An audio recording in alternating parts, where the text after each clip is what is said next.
My friend contacted me a couple of days ago just to advise that the young boy has got wax in the ear and what to do, what drops to use, and I just advised him to come straight to the clinic and we'll get this sorted for them. So I just examined both ears, but right from the offset, this to me, it doesn't look like earwax. Now, there was some earwax in the ear as well and some dead skin, and you'll see me remove that, but this object is quite spherical, it's round, you can just tell it's quite hard. It doesn't look like a wax plug, it just hasn't got that appearance. And then we started quizzing, so myself and my friend started quizzing the young boy, asking them if you're putting it in your ear, and it appeared that he did, but he was a bit shy to admit it, or he was a bit worried to admit it.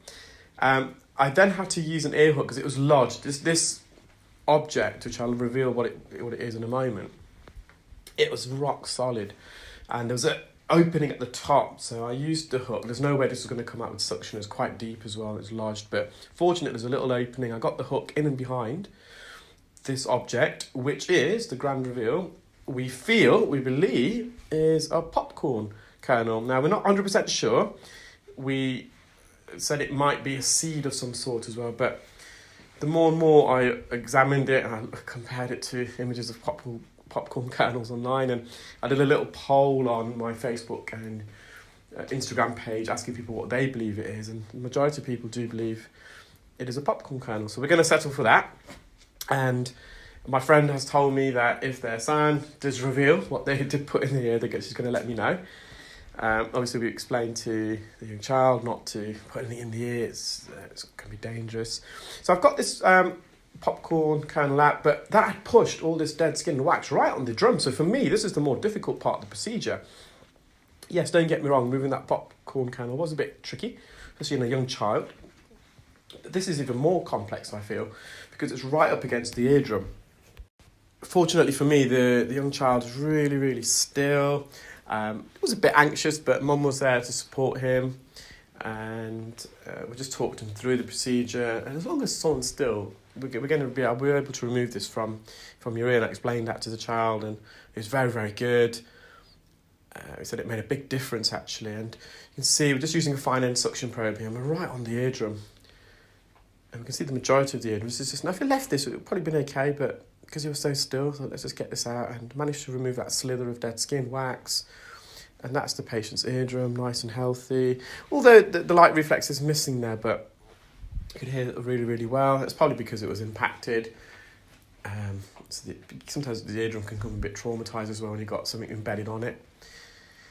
So we just mopped up around the edge, and you'll have a close-up image of the popcorn kernel in a moment. Now, if you watched my video yesterday, you would have known that I've got a bit of an ear problem myself. It's actually got worse today, ironically, but if you want an update on that, visit my Facebook page or Instagram page. So if you just go and search at The Hair Clinic, so The Hair Clinic as in TheHearClinic.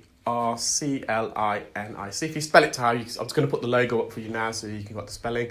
And I've got some images of my left ear compared to my right, and you'll see how angry and red my left ear is. So I have developed glue ear now. I've got fluid behind my eardrum, so I'm continuing to use the nasal decongestion sprays. And at the same time, I'm using the Otavent nasal balloon. Is it painful? Not as much as it was yesterday, but I feel really blocked when I'm talking. Even right now, I can hear myself louder in my left side, so that's called otophony. When I'm eating or chewing as well, I can hear that louder in my left ear. That's the occlusion effect. I've also developed some mild tinnitus in my left ear. And with glue ear, it typically can resolve itself. It takes 7 to 14 days. Sometimes it doesn't, but hopefully mine will. I've had it in the past years and years and years ago.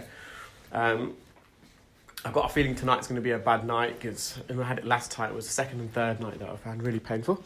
But I'll keep you updated on that. But have a look at my Facebook page and Instagram page. And what's also great, in a way, it's kind of good that I'm experiencing this because I can relate more to my patients. Of course, I can appreciate what my patients are going through. I've been doing this for so many years now. I can tell by their reactions and how they explain their symptoms to me, how much it kind of be affecting them and debilitating for them. but it's nothing better than experiencing it firsthand. So a lot of my clients, it's mainly because of wax, they come in, but some of them do have glue ear, and having a blocked ear full of wax can mimic the same symptoms as a glue ear. It can be very similar at times. And what's also great is, whilst I'm suffering from this glue ear, I'm also, in my mind, developed my own device which can help unblock the eustachian tube, which is the root cause of this. There is some devices on the market already, but I've just come up with another device in my head. It's not available elsewhere, so I'm going to